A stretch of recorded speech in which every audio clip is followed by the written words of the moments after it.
sumama sa kamay, titignan mo, nararamdaman niya, magpapalpitin niya. Kung saya-saya lang muna tayo, huwag mo i-stressin yan. Ito yung i-spike lang. Eh, parang siguro bahay nyo. I-papalo, meron natin. Ako nakakakita mo sinabukaso sa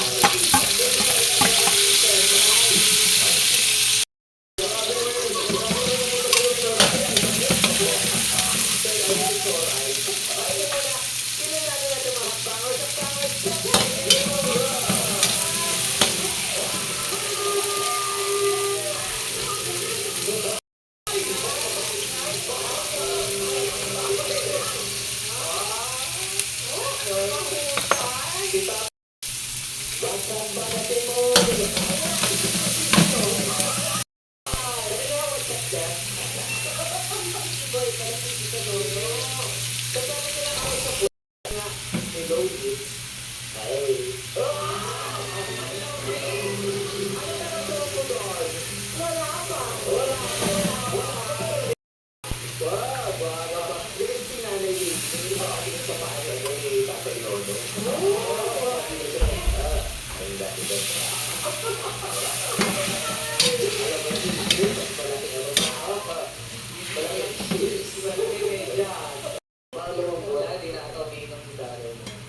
Kasi sa comedy ba may ganyan, may punta tapos nakawala ng gustiso. Nakaiwan, eh buti na lang yung mga kaano dyan, yung mga waiter, tinatago nila yung mga tapos bumali. Oo, ano yung gustiso? Oo, kasi ito, ano yung nakunan.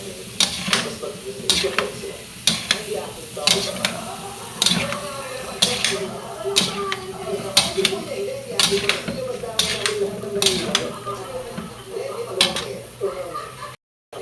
Sir, baka gusto niyo pa ng ice cream. Since ice cream ang order. Kasi sa pag-uubos, nahihiya sila. Kaya kapag-coffee nila, parang dumakabin. Hindi, no? Tapos, nilalaglag yung pusiso. Parang mapapataas ang yung pang-birir. Ang pusiso. Dapat kayo ay nakiroon doon.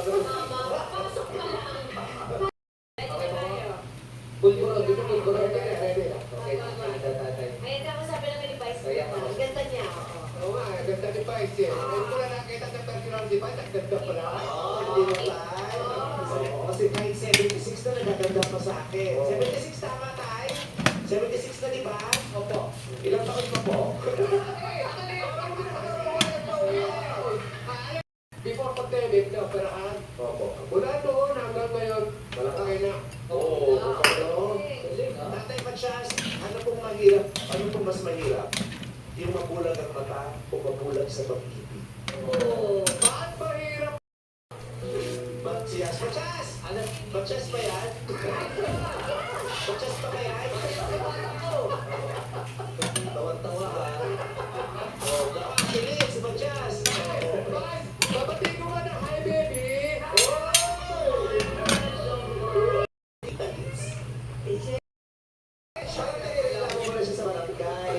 May pagkamatalay, kapag nagagalit, nakakapagsalita ng masasakit, mareklamo sa mga kasama ng kilala, masita sa mga bagay na hindi nyo nagugusto. Oh, barangay.